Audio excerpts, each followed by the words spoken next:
Hello friends, आज हम बात करने वाले हैं एलआईसी का पूरा प्रोसेस क्या है एजेंट बनने के लिए और एजेंट कैसे कितना कमा सकता है।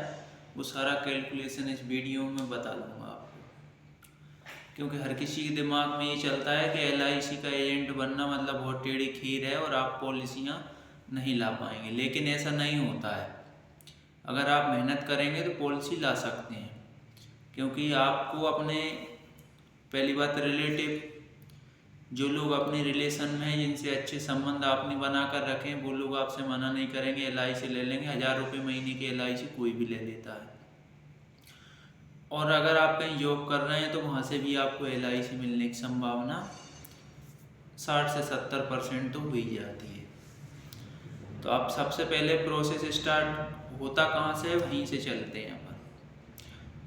सबसे पहले आपको आपके नज़दीकी एलआईसी ब्रांच जाना पड़ेगा, जहाँ पे आप मिलेंगे डेवलपमेंट ऑफिसर से और उससे आप बोलेंगे कि मैं एजेंट बनना चाहता हूँ। तो वो आपको एक एजेंट के लिए जो फॉर्म रहता है फॉर्म देगा। वो फॉर्म आपको फिल करना पड़ेगा, जिसका वैसे तो चार्ज है 500 रुपये, कुछ लोग 700 भी ले लेते हैं।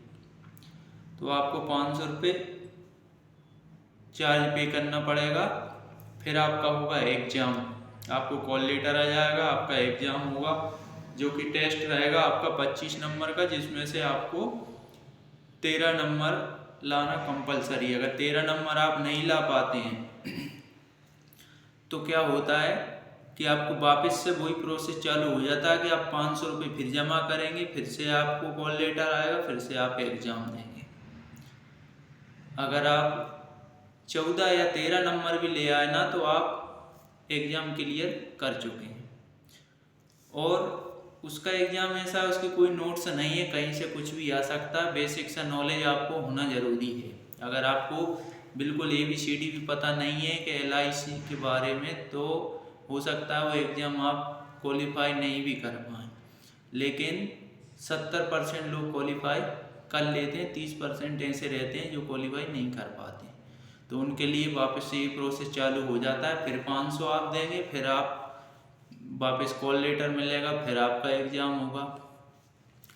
तो भाई ये तो हो गया एजेंट बनने का प्रोसेस। अब आपने एग्ज़ाम क्लियर कर लिया, आपको 2-4 दिन के अंदर एजेंट कोड मिल जाएगा, तो आप एजेंट बन जाते हैं। फिर मिलता है LIC का टारगेट एक एजेंट के लिए। तो सबसे छोटा टारगेट जो LIC रखती है वो है कि आपको मिनिमम 6 पॉलिसी और 50,000 रुपये प्रीमियम उस 1 साल के अंदर जमा करना है। अगर आप 6 पॉलिसी और 50,000 प्रीमियम आपने दे दी तो आपकी एजेंसी 1 साल के लिए सिक्योर हो गई है। तो अब वो इस 1 साल में आप जितनी एक्स्ट्रा मेहनत करेंगे ना, वो आपके लिए बेनिफिट देगा। मतलब एजेंसी तो आपकी सिक्योर हो ही चुकी है। और फिर नहीं तो दूसरी वाली जो कंडीशन बनती है वो ये बनती है, या तो आप 1,00,000 रुपये प्रीमियम जमा कर दो, नहीं तो आप 12 पॉलिसी लगा दीजिए। 12 पॉलिसी का कैलकुलेशन है LIC का सीधा पर मंथ 1 पॉलिसी।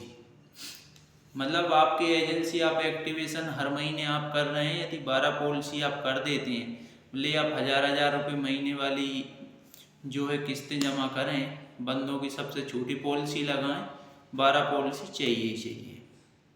और 12 आपने नहीं किया तो 6 पॉलिसी तो आप पार करना ही करना है, ये मान के चलिए। और अभी LIC ने क्या किया है कि कुछ प्लानों में चेंजेस कर दिए हैं, जो कि पहले 500 रुपये महीने में भी मतलब हो जाती थी पॉलिसी हैं, जिनकी 500 रुपये महीने की किस्त बन जाती थी, वो अब पहुंच गई है 950 रुपये।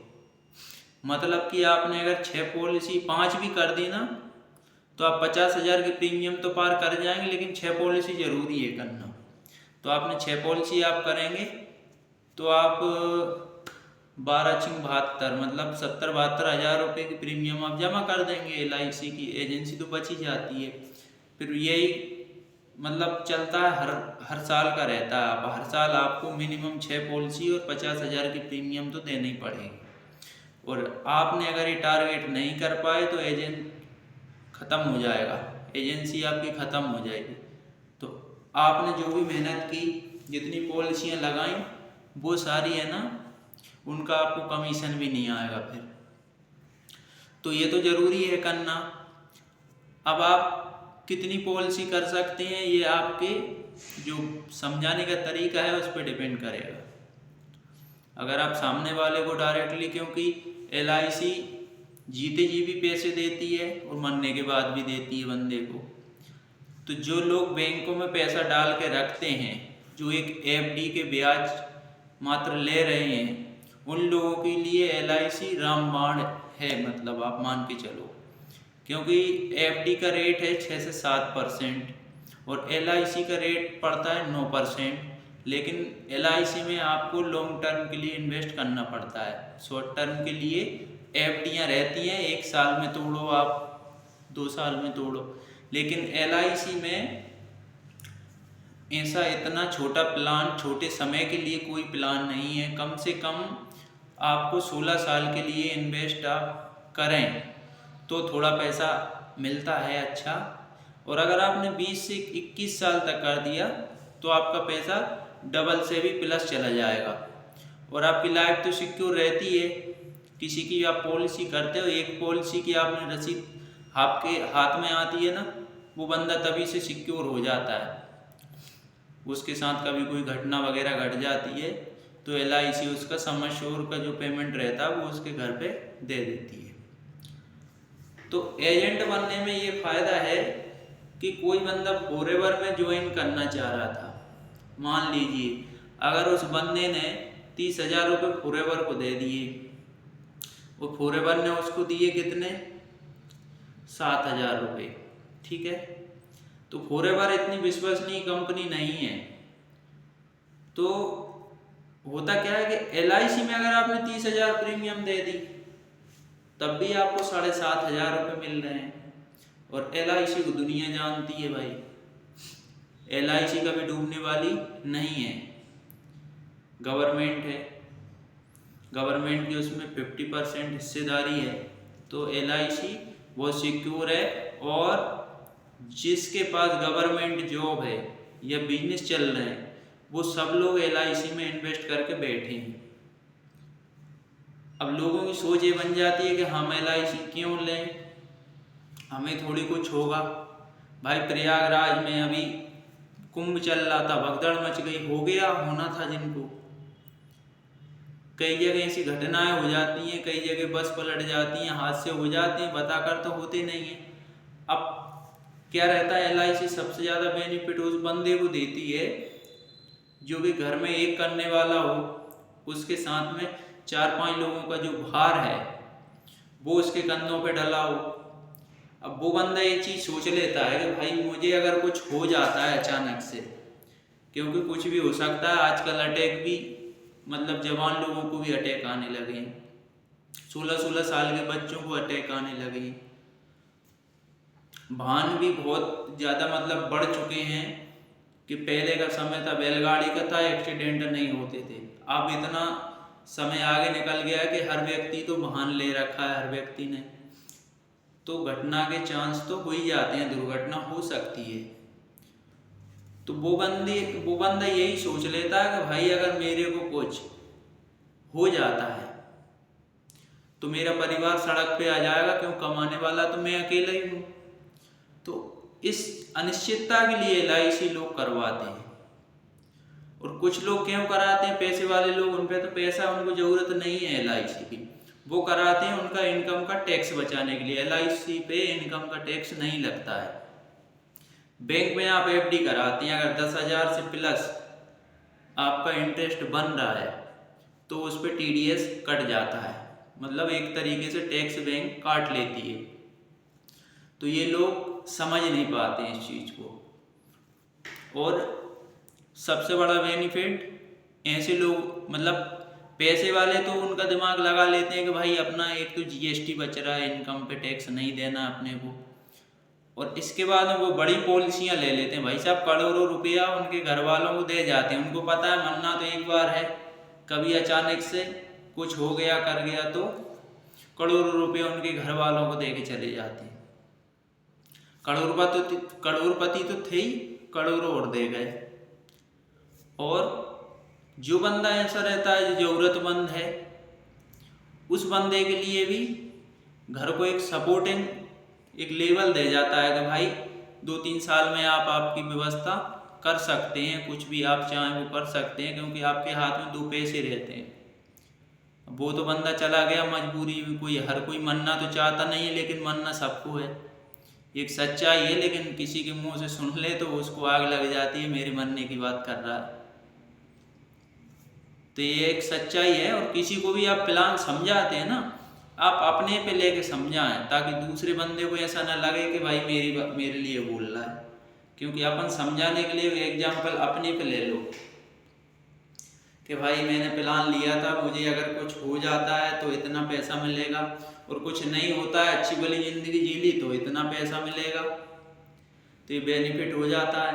और एक बेनिफिट ये रहता है डिसेबिलिटी वाला, कोई बंदे के साथ ऐसा हादसा हो गया, ऐसा होता नहीं है, 200-500 लोगों में 1-2 बंदों के साथ ऐसा हो जाता है कि ऐसी डिसेबिलिटी हो जाती है कि वो ना तो जॉब करने के लायक रहते हैं और उनकी ज़िंदगी पलंग पर पड़े पड़े गुजर जाती है। तो LIC उस कंडीशन में क्या करती है, उस बंदे को जितना सम एश्योर रहता, किसी ने 10 लाख का सम एश्योर ले रखा है, एक उदाहरण के लिए 10 लाख का ले रखा है, तो LIC क्या करेगी, उसको पहले 10 साल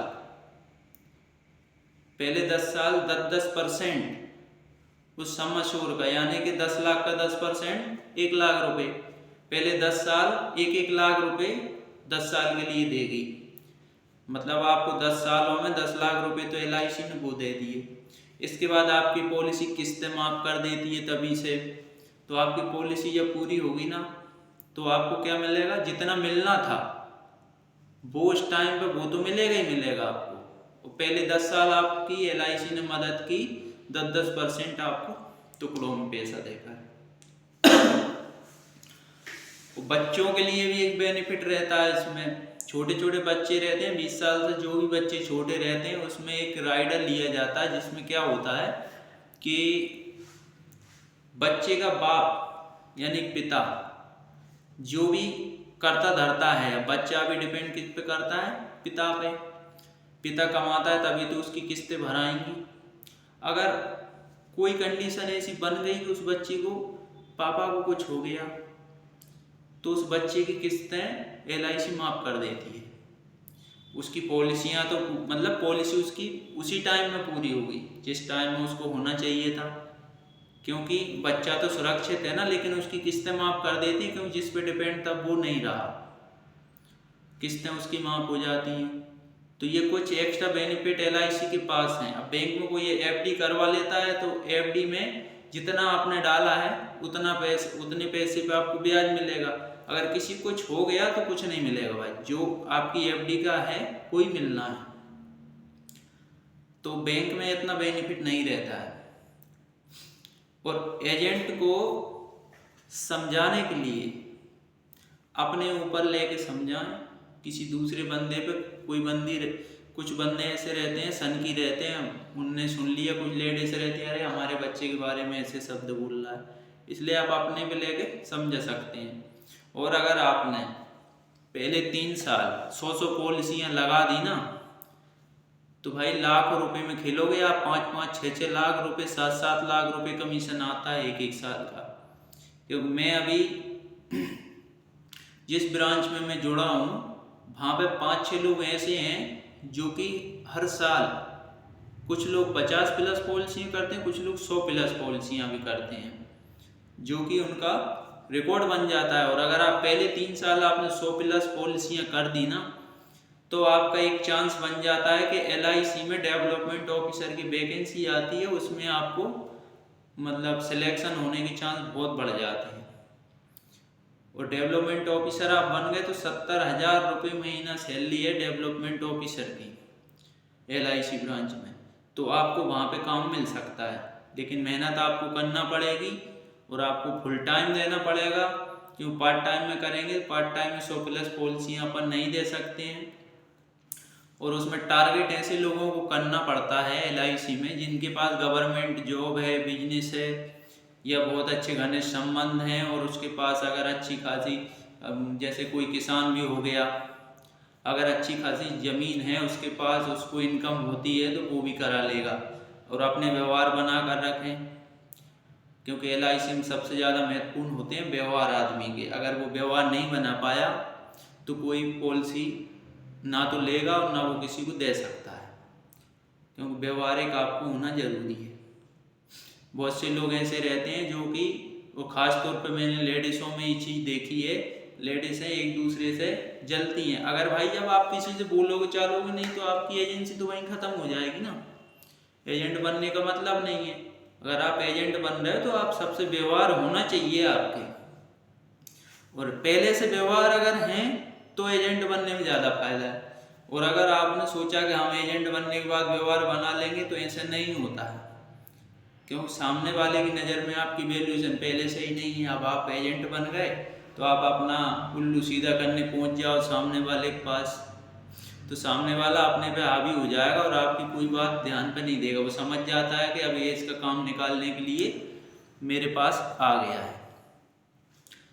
तो भाई एजेंट के लिए अगर आप 40 से 50 पॉलिसियाँ भी एक साल में लगा सकते हो ना, 2.5-3 लाख रुपए की इनकम आपको LIC से मिल जाएगी। LIC जो है कमीशन देती है 28%। इसके 28% पहले साल आता है जितनी प्रीमियम आप जमा करते हैं, इसके बाद में 5% आपको अगले, अगर 20 साल की पॉलिसी की है आपने 21 की है, मान लीजिए 21 साल की कर दी तो एक साल आपको आएगा 28% कमीशन। इसके बाद में आपको आता है 5% कमीशन आपको आएगा जब तक उसकी पॉलिसी चलेगी हर साल का। तो आप एक बंदे की पॉलिसी से 128% कमीशन आप कमा सकते हैं, मतलब कि हर साल 5। लेकिन ऐसा सिस्टम रहता है, अब जैसे आपने पहले साल तो मिल गया आपको 28%, अब अगले साल जब आप इनकी प्रीमियम ला के देंगे तो उसका 5% मिलेगा। ये मैटर यहीं ख़त्म हो गया आपका, क्योंकि LIC हर बार इसलिए देती है आगे कमीशन ताकि बंदा किस्तें उससे लाए और वो जमा करवाए, तो उसका भी थोड़ा बहुत खर्चा पानी हो जाता है, पेट्रोल वेट्रोल का खर्चा भी LIC निकालती है उसका। और बहुत सारे ऐसे स्पॉट प्राइस चलते हैं LIC में, और आपको घुमाने के लिए भी टूर वगैरह का सिस्टम भी रहता है। अगर आप टारगेट करते हैं तो आपको कोई भी अच्छी जगह पे घुमाने के लिए LIC जो है मतलब पीरियड में ऐसे 3-3 4-4 महीने गैप से ऐसे फंक्शन मतलब रखते हैं, प्रोग्राम बनाते हैं वो, ताकि बंदा घूमने जाए कहीं अच्छा रिलैक्स फील करे और मेहनत भी करे कि मुझे घुमाने ले जाएंगे, तो किराया भी देते हैं और जितना अच्छा आप टारगेट करते हैं खाना पीना सब दे देते हैं। फिर वो स्पॉट प्राइस आपको देते ही हैं। अगर आप कोई भी मतलब महीने में ये मान के चलिए आपके सारे महीने में 1-2 दिन ऐसे निकलते होंगे स्पॉट प्राइस नहीं आता। LIC में ये रोज का ही काम है, तो आपको 100-150 रुपये का पुरस्कार आपको हैंड टू हैंड दे देंगे। कभी नगद पुरस्कार भी चलता है 300-500 रुपये एक पॉलिसी पे, वो भी मिल जाता है। अगर आप 50 पॉलिसी साल की लगा रहे हो ना तो 10,000 रुपये तो आप ये पुरस्कार में ही जीत जाओगे, ऐसे मतलब मिल जाएंगे आपको, स्पॉट प्राइज मिल जाएगा और इसके बाद में आपको घूमने फिरने की व्यवस्था भी मिल जाएगी। किराया खर्चा LIC उठाती है। लोग क्या करते हैं, चल देते हैं ट्रेन में बैठ के, टिकट लगा देती हैं बस का, वो खर्चा वहाँ से डबल ले लिया उन्होंने, घूम भी आए 1,000-2,000 की जुगाड़ भी कर ली। तो आप LIC से जुड़ सकते हैं, विश्वसनीय हैं और लोगों के मन में इसके प्रति क्या है, छवि है ना LIC की साफ है, क्योंकि ऐसा नहीं है भगने वाली नहीं है, कभी डूबने वाली, मतलब पैसा किसी का डूबेगा नहीं, सिक्योर है। ये लोगों को आप विश्वास दिला सकते हैं। अगर आप नहीं दिला पा रहे तो आप एक बार डेवलपमेंट ऑफिसर से उस बंदे की बात करवा दो, वो पॉलिसी करवा कर ही जाएगा, क्योंकि फॉरएवर है, उस पर लोग ट्रस्ट नहीं करते हैं। मैं तो बोलूँ जारविस पे भी लोग ट्रस्ट नहीं करते हैं, लेकिन फ्री है इसलिए लोग आ जाते हैं। ट्रस्ट तो किसी पे कोई नहीं करता, क्योंकि सब अपने से काम करते हैं सभी लोग, इसलिए जारविस में ज्वाइन कर लेते हैं। फॉरएवर में क्यों नहीं करते, क्योंकि 30,000 रुपये बहुत होते हैं और 30,000 में एक छोटा मोटा धंधा स्टार्ट आदमी कर सकता है, जो कि 500 रुपये 600 रुपये रोज की इनकम उस धंधे से भी उसको मिल सकती है। बहुत से लोग हैं 5,000 के रुपए इन्वेस्ट करते हैं, गांव जाकर वो भी 1,800 रुपये का काम रोज करते हैं। तो फॉरएवर से तो मैं अच्छा समझता हूँ कि अपना पैसा पानी में वेस्ट कर रहे हो, आप दूसरे का भी डुबाने की तैयारी कर रहे हो। तो ऐसी कंपनियों से दूर ही रहना अच्छा है। तो आप LIC के बारे में विचार जरूर करें। LIC बहुत बढ़िया ऑप्शन है, जिसको ट्रस्ट नहीं है और आप चाहें तो जारविस और LIC दोनों में करें, कोई दिक्कत नहीं है। लेकिन आप LIC में टारगेट लेके चलें। अगर 50 पॉलिसी आपने दे दी, 2.5-3 लाख रुपए की इनकम आपको हो जाएगी। हर महीने की 5-6 पॉलिसियों में दिमाग आप लगा लो। इससे ज़्यादा नहीं कराएंगे तो कोई दिक्कत नहीं है, आप अच्छी खासी अर्निंग आपको हो जाती है। अगर एक बंदा आप लाते हो और आपको उसकी 12,000 रुपये प्रीमियम जमा कराते हो 1 साल की, तो आपको 2,803,000 रुपये आपका कमीशन एक बंदे से बन गया। अब अगर आप ऐसी छोटे छोटे प्रीमियम के अगर आप बंदे ले आते हो, आपने जैसे कि 50 बंदे आप ले आए 1 साल के अंदर, तो 1,000 रुपये महीने से भी ऊपर वाले भी आते हैं, ऐसा नहीं है। कुछ लोग ऐसे मिलेंगे आपको जो 30,000 रुपये एक आदमी भर देगा। तो एवरेज अपन लगा लेते हैं कि अगर 50 बंदे भी लाते हो आप, तो 1.5 लाख रुपये तो आपको मिल ही रहा है। सबसे कम प्रीमियम आप लाते हो तब भी आपको 1.5 लाख रुपये कमीशन मिलेगा। 10-15 हज़ार रुपये के आपको गिफ्ट मिल जाएंगे। आपको घूमने की फैसिलिटी भी मिल जाएगी LIC की तरफ से, जो कि 4-5 हज़ार का खर्चा रहता है वो LIC उठा लेती है उसका। फैमिली के साथ घूमने की फैसिलिटी दे देते हैं। तो इस पे विचार जरूर करें। और अगर आप कोई बड़ी पॉलिसी, किस्मत की बात है, अगर कोई ले आते हो 50,000 1 लाख रुपये 1 साल का भर दे बंदा, तो उस पर आपकी एक बहुत अच्छी सी इनकम हो जाती है। तो फ्रेंड्स, आपको इस पे विचार जरूर करना है। बाकी कंपनियों पे लोग ट्रस्ट नहीं कर पाते, आप खुद भी ट्रस्ट नहीं कर पाओगे, आप तब दूसरे पे से करवाओगे। तो उससे बेहतर है कि LIC में आप एजेंट बन जाएं और पार्ट टाइम में करें, फुल टाइम में करें, वो आपकी इच्छा है। बढ़िया व्यवहार बना के रखें लोगों से, और ख़ास तौर पे ऐसे लोगों को टारगेट करें जिनके पास गवर्नमेंट जॉब या बिजनेस, या कोई अच्छा किसान है, या कोई ऐसा मजबूर है जो कि जिसके एक बंदे के कंधों पे भार है 2-5 लोगों का। ऐसे लोगों को आप टारगेट करेंगे ना, तो आपको 100% पॉलिसियाँ मिल जाएंगी। अगर आपको ये प्लानिंग सही लग रही हो ना, तो वीडियो को लाइक और चैनल को सब्सक्राइब जरूर कर देना।